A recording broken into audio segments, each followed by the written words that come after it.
Greetings, sports fans, and welcome to the latest edition of the Breath of Fresh Air webcast on YouTube. I am Charles Taylor, and I do have Patrick Brackett back with me. Say what's up to the people, Patrick. What's up, everybody? Woo! Ready. Good to have you back, Patrick. We got a loaded show, so let's jump right into it. And let's start with the contract that was signed by Los Angeles Rams quarterback. Boo, sorry. We'll start that over. Let's start with the contract signed by Los Angeles Rams running back Todd Gurley. So the contract was a 4-year, $60 million deal. So Patrick, two questions for you here. One, does Todd Gurley deserve that type of pay? And two, does this quote unquote reset the running back market in the NFL? Okay, well, first of all, yeah, it resets the market. Absolutely.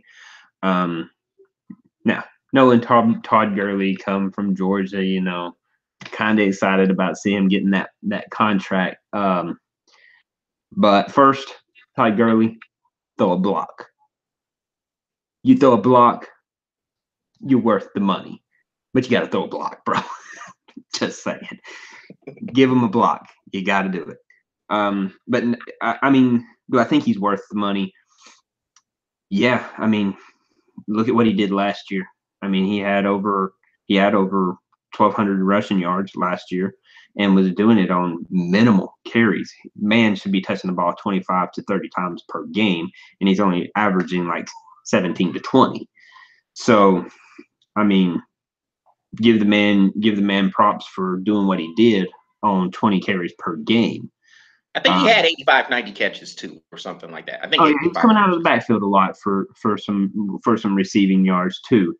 But first and foremost, Todd Gurley is a running back, and then he's a wide receiver. So give him his touches behind. You may find yourself not having to throw to him as often.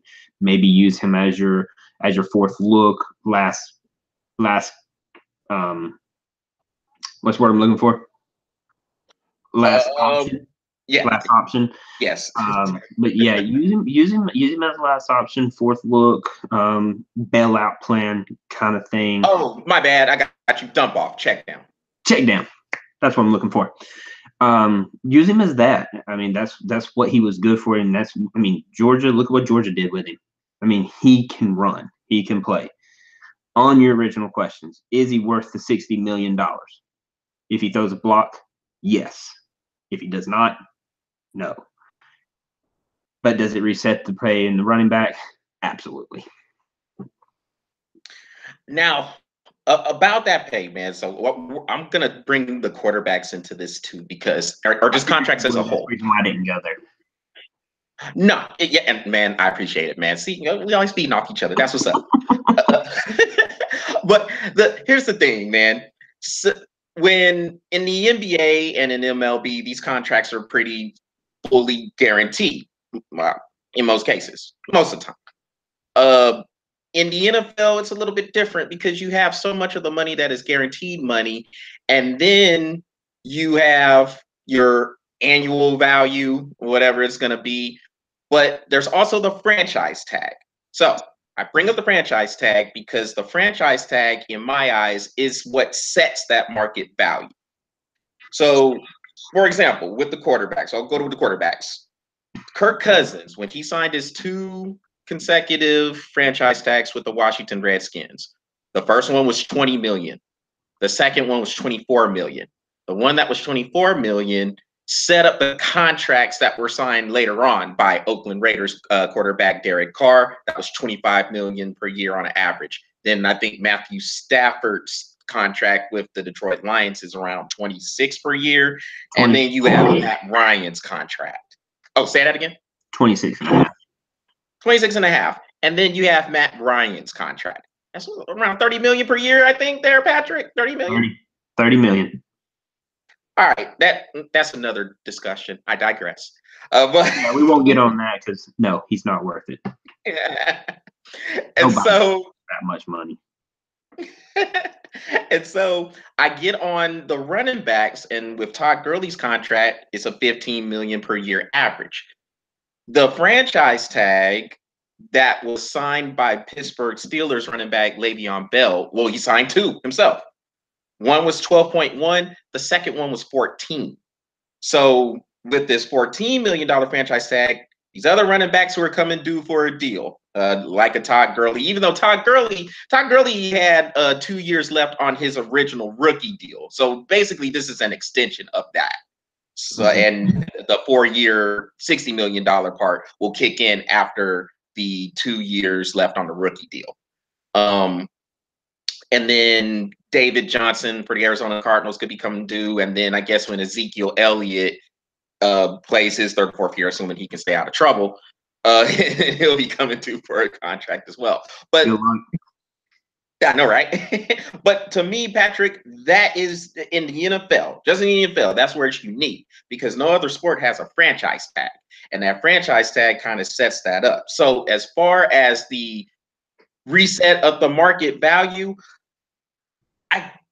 I tend to agree with you a little bit, but I kind of think because of the franchise tags Le'Veon Bell was signing, it was kind of already there.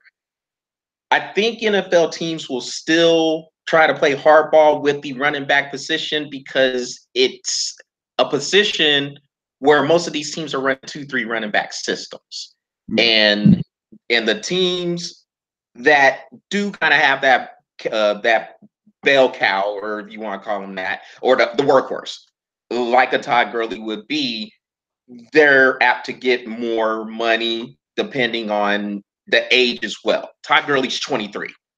So because he's 23, you can sign him for a 6-year deal as it will be after the completion of the contract. He'll still be 29. And I think that's going to have a lot to do with it too.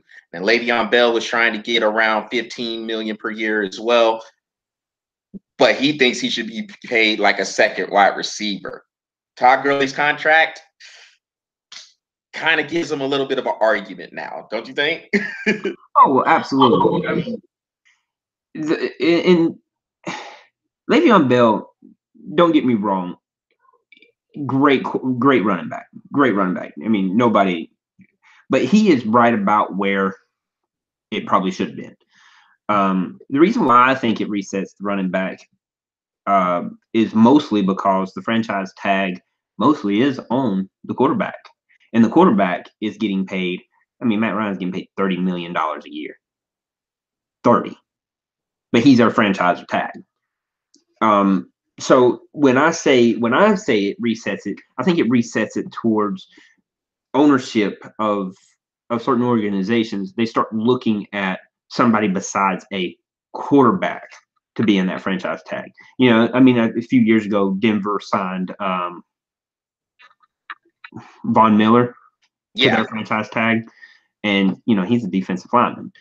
But this right here shows that not only are quarterbacks worth that money, but so are running backs. And you know, running backs play such a vital role nowadays because not only are they running the ball, whether it's you know up the gut or around the corner, these running backs are hitting corners faster.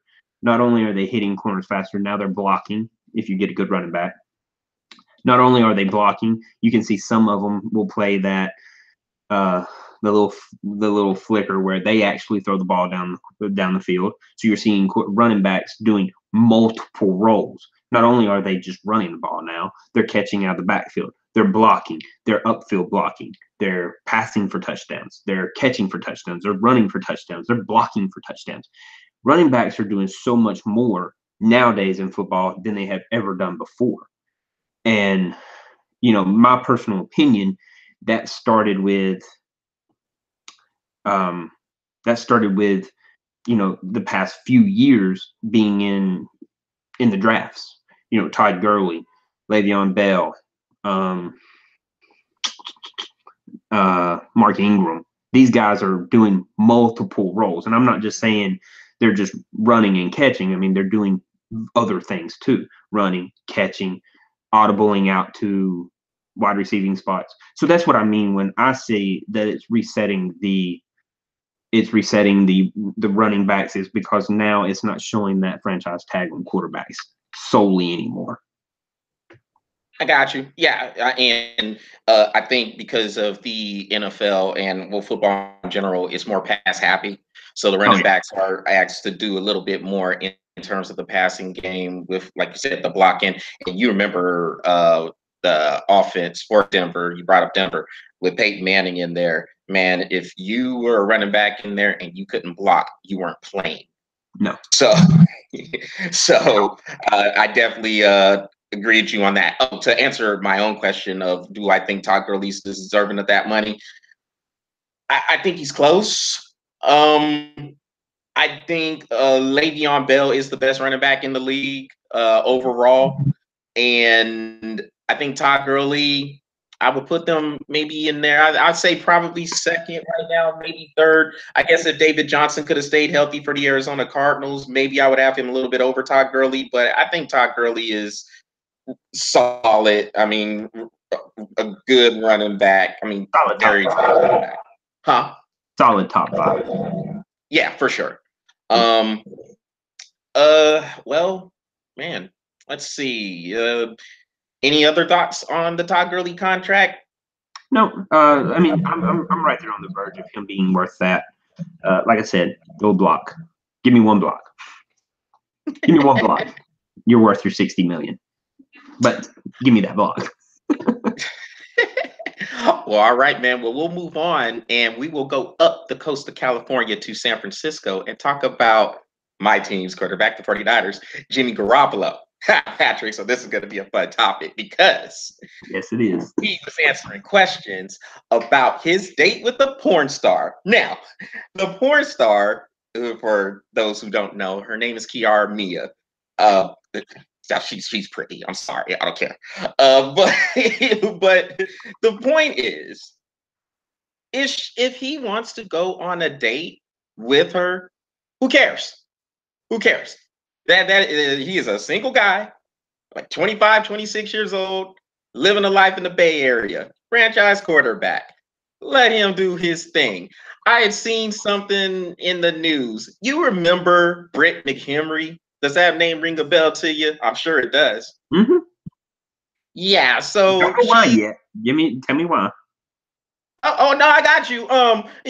She was on ESPN, and then she got fired on ESPN. Of course, she had that tape that came out of her talking mess to the tow workers, so just basically downgrading the tow worker. Well, now she's at the Fox station in DC, and she came out with a tweet, and I'm paraphrasing here. I don't know exactly what it said, but basically what she was saying with that tweet is he's the quarterback of a franchise. I mean, he's franchise quarterback of an NFL team. He should have more values and more morals than that. Blah blah blah blah blah. Man, get out of here, Britt. Who cares? You know what I'm saying? Like, go ahead and pull up that tweet, man. I'm sure you can find it, man. You can just look at a Jimmy Garoppolo story, pull that up, and you'll see her tweet. But to me, it's a dumb tweet. Very dumb. Who cares? If he wants to date a porn star, a stripper, prostitute, whatever.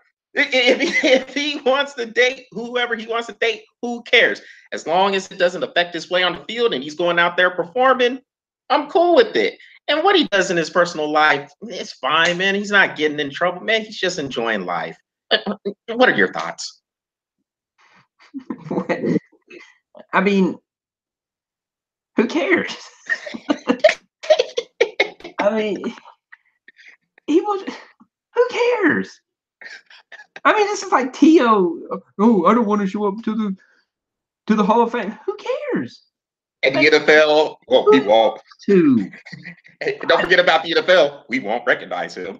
We won't recognize him. Okay, well, why?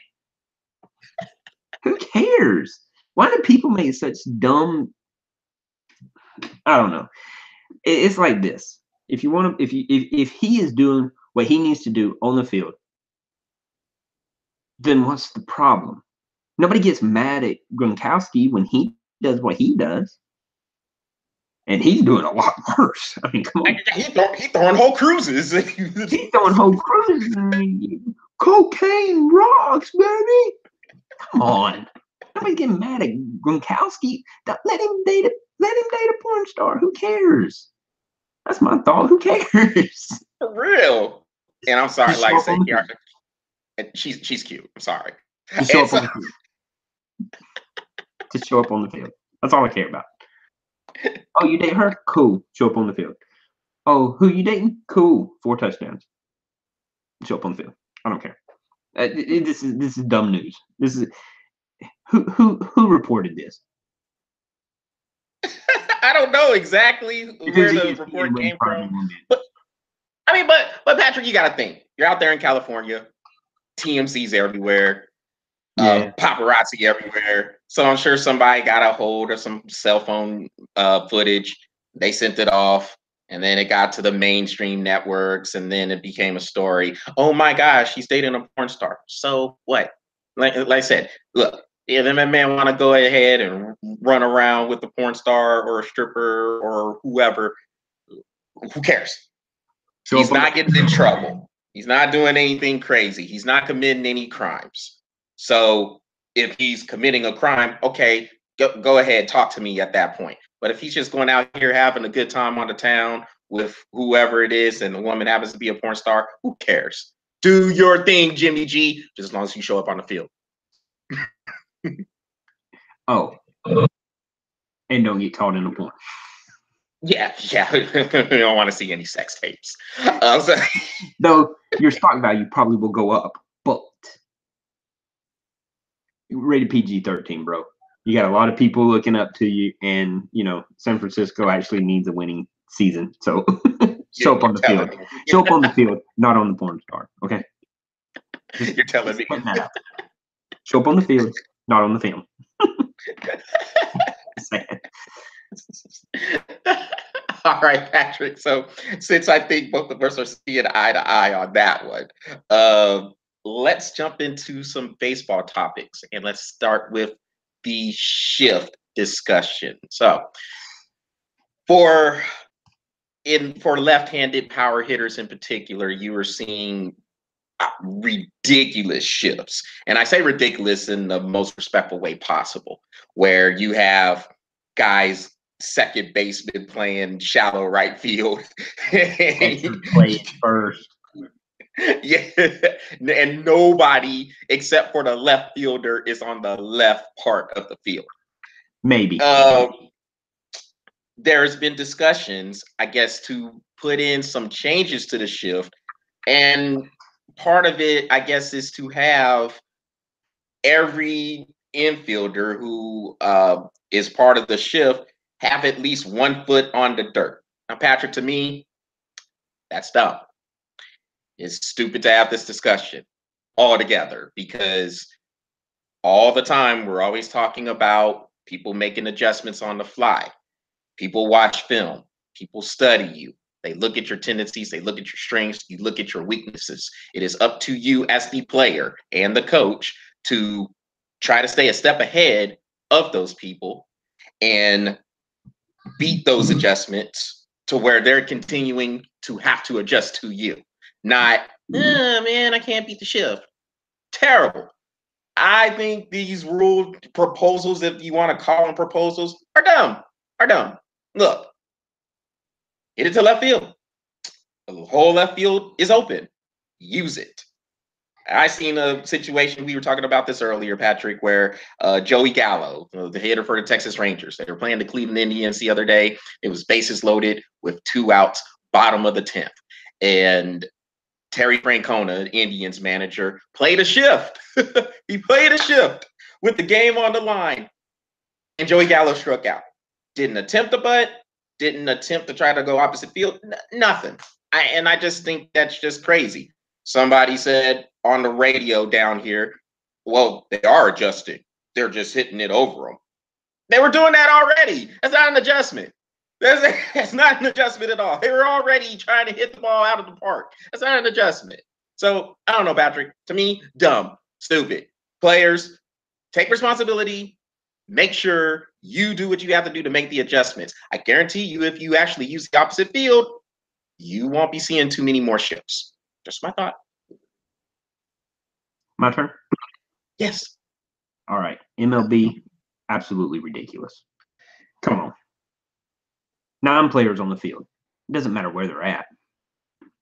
Pitchers have to adjust to the batters. If a batter is hot zone is fastball, 2-seam, 4-seam down the middle, don't throw a 2-seam or 4-seam down the middle. He's going to crank it on you. Okay? So pitchers adjust. Why can't batters adjust? I 100% agree with you. If somebody is going to pull the ball 80% of the time, I'm putting 7 people over there. Point blank. We talked about this with Bryce Harper, and I know we're fixing to bring him up. Bryce Harper goes opposite field. He raises his batting average 60 points. I think it was like 57. He goes from batting a 280 to a 325 or something like that, 327. Something. Yeah, I think he was 274 and it went to like 322 or something like that. Yeah, okay. it was something like that. But I mean, that's astronomical. Okay, Mookie Betts, perfect example. Mike Trout, another perfect example of what I'm fixing to go with this. Mookie Betts, guarantee you, he's not a home run hitter, though he's showing me he is one this year. But he doesn't pull the ball; he goes opposite field. He does go opposite field. He takes what the defense gives him. If they put a shift on him, he has went opposite field. As a matter of fact, earlier this year, they had put shifts on him almost every time he batted until he went opposite field 4 or 5 times and got triples out of them. Shift stopped. He's a prime example of beating the shift by going opposite field. It's not a hard concept. Joey Gallo, we talked about this situation. Bottom of the 10th, 2 outs, bases loaded. There's not a third baseman playing third base. You win that game. You don't try to win that game with a grand slam. You try to win that game with a hard bunt down third baseline. Make it where the pitcher can't field it. You win the game. You become the hero. People don't remember what you do by striking out. They remember how you come through in the clutch and win a game. You had a chance to win that game, Gallo, and you suck for not doing it. That's the problem with this. Shifts, on the other hand, there's no problem with it. If we're gonna take out the shift or put rules into the shift, then in basketball we need to take out the zone defense. Because we're telling them, as a basketball player, LeBron James, perfect example about this. I think you brought him up when we were talking about this in conversation. LeBron James needs a lane to drive in until that paint's packed, and now he has to learn to shoot mid-range jump shots. So what did he do in the offseason? For 3 years, he worked on that mid-range jump shot. That's called adjusting to the defense. Why can't a batter do that? Instead of whining and complaining about how, I'll just go over their head. Go left field. What's wrong with that? Go left field. Stop complaining about where they're playing you and just play the game. It's not a hard concept. The way I see it, don't make a rule to the change of the shift. Beat them going opposite field. And Patrick, one more thing, and then you can respond off of this too. We were also talking about the whole thing with analytics, because that's where a lot of these shifts are coming from. They're looking at and so they're looking at what's going on, and they're seeing a guy is pulling the ball all the time. This is where the shifts come in. So my thing with ESPN next generation stat checker thing. Oh God, don't get me started on that. Anyway, with the analytics, first of all, analytics is just another fancy word for statistics, which means stats have been around all along. Ever since we can remember, stats have been along. And a lot of people, when you watch these shows, whether they be on whatever network, ESPN, Fox Sports, CBS Sports, NBC Sports Network, whatever, Bleacher Report, Sports Illustrated, whatever, you hear a lot of people who say analytics is ruling the games. Well, my question to that is, has analytics ruling the games, or has the people who are interpreting these analytics ruining the games? Me personally, I'm going with the latter. I'm going with the latter because, again, stats have been around all along. Stats, that this isn't a new thing, and this fancy word for it, for statistics, analytics, and you know how everybody wants to try to catch a trendy term and apply it to whatever it is nowadays. You know, everybody's trying to do that. But I mean, it's just like garbage. What's a classy way? What's classy garbage? Garbage. see, and I throw the just garbage away. It's classy garbage. Get out of here with that. yeah, and to me, if you're taking this data and you're applying it, I can understand applying the data you have there for the game plan. I mean, it's easily accessible. You can Google search a lot of data on people and you can apply it to whatever game plan you have. But when the data you're using controls, like literally controls the way you coach, that's on the person. Because if a person, we see it in baseball all the time, a player will or a manager will go and pull a pitcher out after giving up a hit. Wait a minute, this dude hadn't given up a hit in 6 in the 3rd innings. You're pulling him after the first hitter, after the first hit he gave up? That's crazy. And because of that, because of that vaunted 3rd time through the batting order, that's crazy. You've seen this guy practice every day. You've seen him master his craft. You've seen him perfect his craft and put in the work just so he can put performances together like that, especially if he's an ace. That dude should be able to go as long as he can. I think at that point, he has earned that right. But if you're pulling him after he gives up his 1st or 2nd hit in 6 in the 3rd innings because of some data, I mean, to me, that's just a garbage way of managing. And that's where I'm going with the whole point about the people letting analytics control what they do, and that part messing up sports, not necessarily the analytics. I still prefer to call it statistics because that's what they are. And they've been around all along. So it's not like it's anything new. I 100% agree.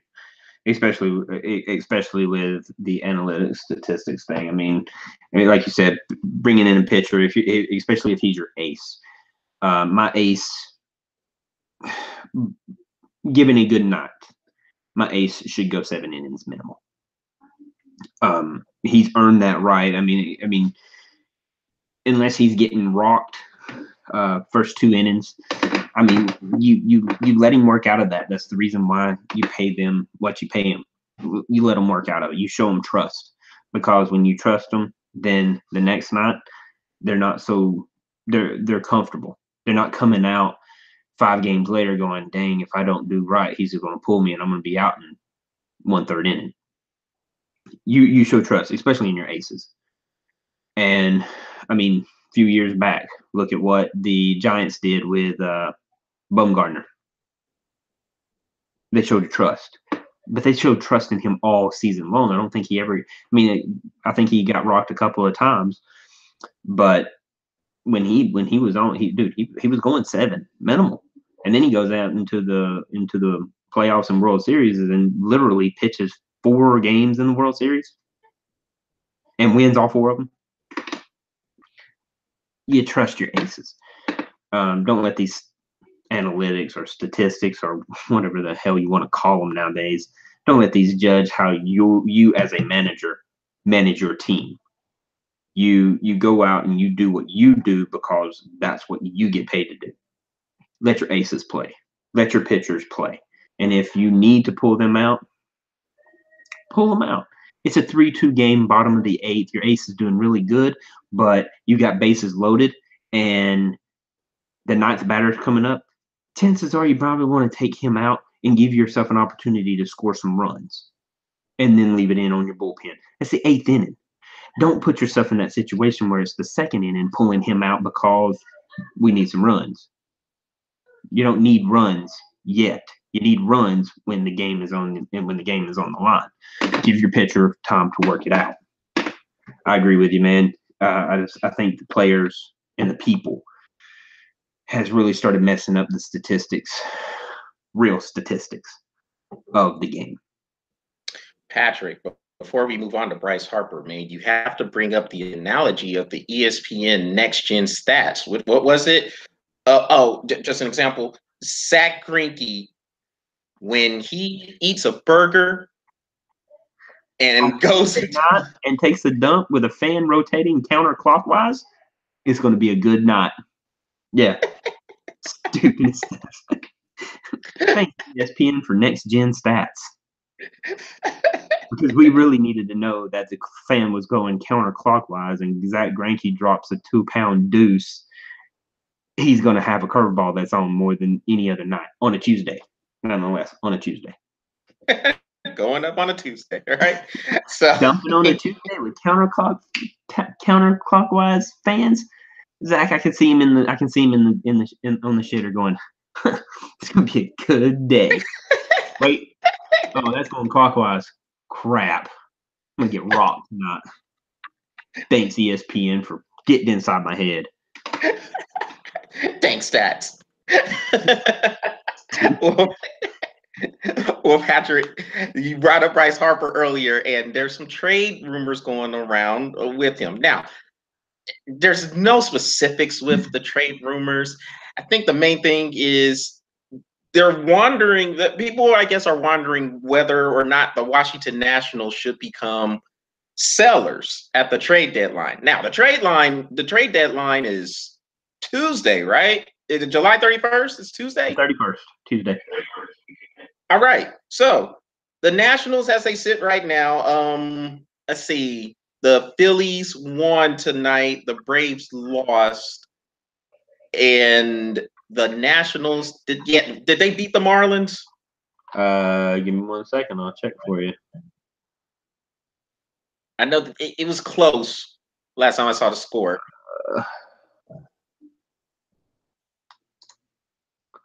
Washington beat the Marlins 10-3. All right. Well, God, I guess they just exploded in the last few innings there. So I think that puts them. They threw 3 at the 7 and 4 up in the 9th. So that puts them. Are they still 6 games? 6 games behind the Phillies for first place? Games back out of first place, but I'll double check that. 7 games out of first place. 7 games out of first place. All right. So technically, they still have a shot. If they can get hot with their pitching, and I mean, Steven Strasburg went back on the DL again, and so I don't know. What I say? Trading. And so, yeah, you have been on the Steven Strasburg get him out of their train a long time. But with Bryce Harper, we know he's coming due for a deal. So if you're the Nationals, do you trade him? What do you think? I mean, I think it's a pretty interesting discussion here. If you feel like you're not going to be able to re-sign him. Well, I mean, it's a 50-50 with Bryce Harper. I mean, I definitely don't want to offer him what he's probably going to ask, which is $400 million.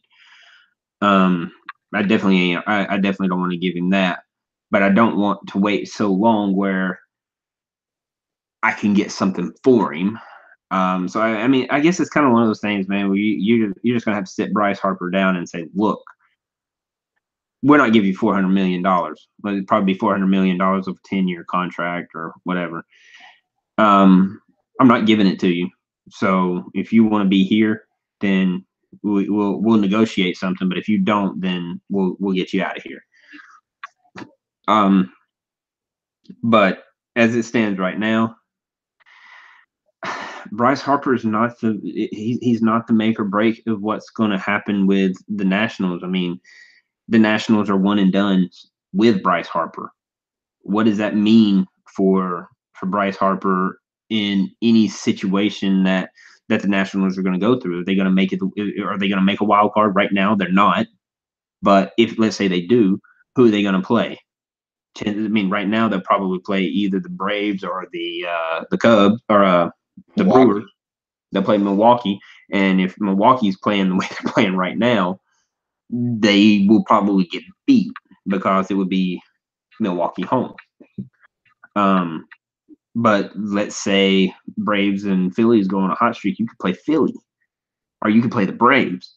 And Braves are hard to beat at home. And Philly is dang harder to beat at home than the Braves are. So, I mean, right now, I mean, let's look at this. So Philly is 34-18 at home, and the Braves are 25-21. And Milwaukee is 33-21. You're playing some hard teams at home. And it's going to be crazy in either one of those three because they have struggled to get to the playoffs as it is anyway. So is Bryce Harper really your go-to guy to win any kind of playoff game? No, he hasn't proved it. Huh? He hasn't proved it. He hasn't proved anything. So, I mean, it's 50-50, man. I mean, Washington, they need to do something to solidify that because if the Braves and the Phillies, if this is any sign of what's to come, Washington ain't making a playoff game anytime soon. Because these two teams are coming to play, and they're scrappy, and they are up and down the lineup. They don't hit home runs a ton, but man, they put the ball in play. And I mean, Atlanta alone is batting a 375 as a team, and Philly is like right behind them at 370 or something crazy like that. These teams are hitting the ball. They're putting the ball in play. And if this is any sign of what's to come, here's your future of the NL East right now. Philly and Atlanta battling it out for the next couple of years. And Washington has not got a chance in battling that right now. Those two teams are hot, and they're only going to get better. Both of them are young. Both of them are Atlanta especially has a great farm system. It's not going to get easier in this division. It's going to get harder. And I don't think Bryce Harper is your go-to guy. Yeah, and the Nationals, the thing with them, I think they kind of missed their window. I mean, they've had some good regular seasons in the past, and they couldn't get out of the division series. And they've gotten, I don't know how many times. I know I can name 3 off the top of my head where they've been knocked out at game 5s in the division series. 2012 against St. Louis, 2016 against the Dodgers, 2017 against the Cubs. All these were game 5s in DC, and the Nationals lost them all. And I think, like you said, with Philly and Atlanta coming to the table now, the Nationals have a aging roster and a roster that's been together for a little bit. I think they're at a point right now where it's going to be they could be starting a rebuild. They really could. Because we've been talking about Bryce Harper. He may or may not be there. I don't know if Daniel Murphy is going to be there. He's been a big time bat in their lineup. The pitching staff, I mean, you got Scherzer eating. I mean, he's been good, but he's eating up a lot of money. Strasburg, like you said, for now, you can't trust him. You can't trust him. You don't know if he's going to be on the field. So, I mean, if you don't know if he's going to be on the field, I don't know if you really want to keep him. I mean, because what they say, the best ability is availability. Can't count on Strasburg to be there most of the time. So it's an interesting situation. Now, personally, I don't think the Nationals will trade Bryce Harper. I think they will try to ride this thing out. But if they did trade him, I wouldn't be surprised because of them maybe thinking we have to try to get some value for him before we just let him walk and get nothing in return. But I don't think they will. I think they're going to try to see what they can do with this lineup. And if they feel like they can get hot and maybe steal the NL East title, because they're supposed to be the best team in the division. They are. They're supposed to be. Mm-hmm. Now, you know, I've told you the Braves were coming for a while. The Phillies, I was not expecting this Phillies team to come. Not at all. Well, we But the talked about how Braves, they were coming, but they would be. It would probably be a show up of next year, and that's this conversation that we've had, you know, amongst us. We've never really mentioned it on any webcast. Just between us, we said, you know, Philly is going to be. They're strapping. They're getting ready. Not this year. No, I did not see this team showing up this year. They were too young. I mean, personally, I thought they were way too young. I mean, your average age is like 23. They're young. I mean, this is a young team, and they are meshing together better than I have ever seen a group of 23-year-olds mesh. I mean, between Hoskins, Hoskins, who was in the home run derby, Santana, the dude Trevor Plouffe, who hit a homer in, I think, the bottom of the 16th the other night to beat the LA Dodgers. Mm-hmm. And they got a lot of people. Nola in the pitching staff, along with the pickup of Jake Arrieta is, I mean, they're, yeah, like you said, they're gelling together. Arrieta, he's been through some battles, of course, in the playoffs with the Cubs. So now you have a little bit of playoff grizzleness. I mean, yeah, wildest dreams. I wasn't expecting this Phillies team to show up.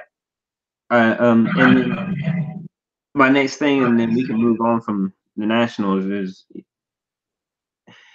I think the Nationals are going to try to keep him too. I don't think Harper's going to go. I don't think Harper's going anywhere. But it wouldn't surprise me if he does. At the same time, it would actually kind of surprise me if he goes somewhere. Bear with me. I don't know another team that needs him like that. I don't know another team that's going to pay what he is going to want to put him on their roster. I mean, I look up and down.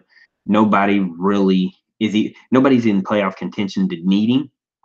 And if you are in playoff contention, your lineup is pretty solidified right now. So I don't know any other team that would really purchase him at all. I mean, I just really don't see it. He struggles against elite pitching, and he's batting at 220, 219. So I mean, yeah, he hits a lot of home runs when he hits the ball, and he strikes out. He leads the league in strikeouts, I think. So I just don't know another team that's really going to put their eggs in that basket for any playoff contention, because he's supposed to be your go-to guy in Washington, and he's never delivered. And he's thinking he deserves all this big time money because what? He hasn't broken 100 RBIs in his entire career. I think he's had 140+ season of home runs. What has he done? What has he really done for the Nationals to earn $400 million? Nothing. My personal opinion, he stays with Nationals and he doesn't get his payday. There's my opinion. And real quick, it would take two things. So if a team does go ahead and they trade they do trade for Bryce Harper, it would have to be one of those things where one or two things. They seriously believe they can re-sign him to whatever deal it is, and if they're willing to give him $400, which I agree with you, I think is crazy, then I guess they'll do that. Or it's just a quick year rental or half a year rental. So they're saying, look, if we get Bryce Harper, we can compete for the World Series. If they feel that highly about him, then I can see the team making that move.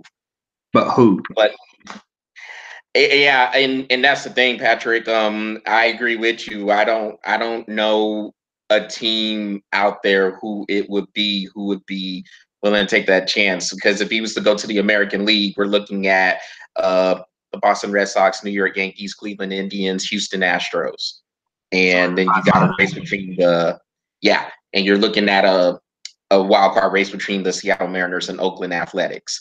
The only team that I could see potentially doing that, it would be someone like Oakland, because Oakland has a lot of young prospects they could probably give up, but Oakland's been a team that they're not willing to part with those prospects. I mean, Oakland is going to stay with what they have, and then in the National League, yeah, there's a lot of teams in there, but like you said, a lot of those teams are set. I think they're good with what they have. And another thing, especially when you mention the Atlanta Braves and Philadelphia Phillies, they have a lot of young talent. They're good with this young talent right now because they're feeling like they're ahead of schedule. So if they're ahead of schedule, yeah. so they're thinking they're just going to get better with age. They're playing with house money right now, and they're good with it. Exactly, man. I mean, so Chicago just got Cole Hamels, so they're not. I'm pretty sure their search efforts are over. And New York, they just got Happ, J.A. Happ, so their search is over, and that's bringing up Cole Hamels. New York, Texas did exactly what I thought they would do. I just didn't think they were going to go with Cubs. Yeah, and you know, and I agree with you because the Rangers are going to sell. I mean, they're looking to sell, and it's like you said, it is time to sell. And Cole Hamels, with the Cubs getting him, I guess when I think about it, it's not surprising because of the disaster that has been Yu Darvish this season. So they needed a starting pitcher. They needed Arrieta back. And that's who they should have signed, in my opinion. And I agree with you. They should have just if they were going to go get Darvish, then they might as well have signed Jake Arrieta back. Yeah, but this is them trying to salvage that and getting Cole Hamels because they let Arrieta go, and that's fine. I mean, I was thinking that Atlanta was going to go and grab him. I felt Atlanta was going to do that because I knew that one of two things was going to happen in Texas. They were either going to get an unbelievable start and keep Cole Hamels because they are in playoff contention, or they were going to exactly what they did this year, which was go out and trade Cole Hamels for many prospects, which they did. I think they got 6 prospects from Chicago. Yeah, well, and the thing is, I mean, the Rangers have to replenish the farm system. The farm system is super, super bare from trades they have made before for dudes like Jonathan Lucroy and Cole Hamels and who else? I mean, you go to Ryan Dempster, Matt Garza, Prince Fielder. Yeah, somebody else is leaving me right now. Like I can't, but they've made a lot of trades at the deadline that seemed like good trades, and they just didn't work out how they wanted, and now they got to replenish the farm system. So, well, Patrick, last topic here, DeMar DeRozan, man, and I think this one will be pretty quick. His thing is, you know, he felt disrespected by the Toronto front office for getting traded to him. I guess the president and general manager told him he wasn't going to get traded, and then next thing you know, he got traded. So does DeRozan, should he feel disappointed? Should he feel disrespected? Or are you in the camp of, dude, it's a business. Sorry, deal with it. I'm in the camp of it's business, bro. Look, you choked in the playoffs against LeBron James, bro. Yeah, I wasn't going to trade you, but then I got offered this deal. Guess what? Money talks. And if somebody, I mean, I'm sitting here with, look, I'm sitting here with this beautiful mouse right here. Okay? I like my mouse. But if somebody comes and offers me $25 for it and I paid 20, guess what? I'm selling it. Go and buy me my mouse again and make $5. DeRozan, guess what? You're on the block, bro. And if you don't like it, guess what? You're on the block. And I don't have to deal with your crap anyway. So it's just a business, bro. Don't take offense to anything what's going on. It's just a business. As a fan, you can take that road because teams can't trade their fans. But you are a player. When you signed a contract, that means you can leave at any time within reason, or they can trade you at any time within reason. It's simple business. Don't get mad about it. It's not something it should be emotional. Just take the emotion out of it go and play at San Antonio and have a better chance of winning a ring there than you do in Toronto. Jurassic Park ain't nothing. Well, whoa, Patrick. You're not going to hate on We the North, are you? No, I wouldn't do that. I might a little bit, but no. I only say that because, look, people play for the fans. That's the reason why I say it. They are going to forget DeRozan as soon as Kawhi Leonard drops his first 30. They'll be like, who? Who? Oh, that guy that plays down in San Antonio. Oh, that guy. Yeah, I ain't worried about him. We're winning up here now. I don't care. And I think it's so cold-hearted, Patrick. It seems like it's cold-hearted, but it's true. The fans forget who they support as soon as the next star comes down the line. It's true. It's hard. It may be hard to swallow, but it's true. You know, as an Atlanta fan, hey, I get to cherish Dominique Wilkins because we haven't had another player to win. Guess what? Kawhi Leonard's going to drop his first 30, and he's going to wax whoever they play, and there you go. They'd be like, "The who? The who? I don't know who that is. I don't care. It's cold. It's hard, but it's the way it is. And you either get used to it or you don't. Toronto doesn't care. Well, I think there's some times where when players where they have played a while, because DeMar DeRozan was up there in Toronto for pretty much all of his career, so you can see him coming back whenever the Spurs come back to Toronto, and the fans will remember. They'll give him a standing ovation, and they'll appreciate what he did. I am with you with the whole thing about how business works. It's cutthroat. And like you said, if there's a deal that's out there, then everybody's on they're probably going to trade you. Yeah, they're going to make that move. I can see where DeMar DeRozan is coming from just in this aspect. If you are a general manager and you tell him, "Oh man, we don't plan on trading you. We don't plan on trading you," and then you trade him, I can understand where he could be a little bit upset. Now, yes, big picture, it is a business. These things can happen at any point, and as a player, you should be ready for that at any point. But I guess if you have been up there for 6-7 years or however long it's been since he's been up there, and you kind of endeared yourself to the community, kind of endeared yourself to the fan base, and the fan base has endeared themselves to you, I can see where he could be a little bit upset. Now, having said that, Patrick, I don't think it's anything that would last long because after a while, you gotta get over it, and there's nothing you can do. You gotta trade it. Get over it. When you play them again, try to drop 50 on them, whatever. But yeah.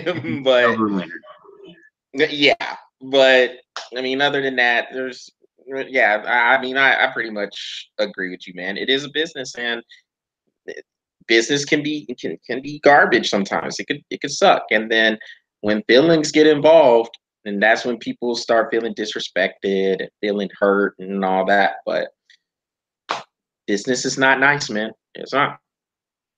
And it sucks. Honestly, I hate to see DeRozan leave, but look, dude, it's like this. And and I'm probably comparing apples to oranges, but I lived in my house for going on 5 years. Nice house. I love my house. I don't want to move. Let somebody offer me a free one for this one. Pack my shit up and leave, bro. Love your house, but I'm out. That's free, bro. I take it. If the better opportunity is there. I'm not going to trade. If I'm the Toronto manager, I'm not trading DeRozan for just anybody. No, you're not on the trading block. I can tell you that. No. But if I have an opportunity for this, yes, absolutely. I'm probably going to take it. because you've said it many times before. And this is what we can't forget. They don't sign players for what they have done in the past. They sign players for what they feel they can do for them in the future. Moving forward, I just don't see DeRozan doing what it takes to get Toronto over that hump. I just don't. Kawhi Leonard, on the other hand, I feel he could, because he is a more prominent player. He is more driven to winning than DeRozan is. And not saying that DeRozan likes to lose or anything. I'm just saying that having Leonard with that ring on his finger gives the Toronto Raptors now the experience they need for somebody that has won. And yes, I think they have a few other ones, but now they have a prominent leader that gets them to there. So, yeah, I mean, to me, that's a good trade. That's a really good trade, because honestly, both teams win. DeRozan's not that bad of a player. He's really good. He wouldn't be where he's at if he wasn't. He's a great player. I think DeRozan fits better in San Antonio now, and I think Kawhi Leonard fits better in Toronto. You got to take that trade. It's just business. All right. Well, hey, man, I couldn't put it any better, man. Well, Patrick, this will wrap it up, man. So that's it for this Breath of Fresh Air webcast on YouTube. Make sure you check this out. I will post this on many social media outlets. Leave some feedback, please, and we will respond back to you. Promise you that. So until next time, you guys take care, and y'all have a great weekend.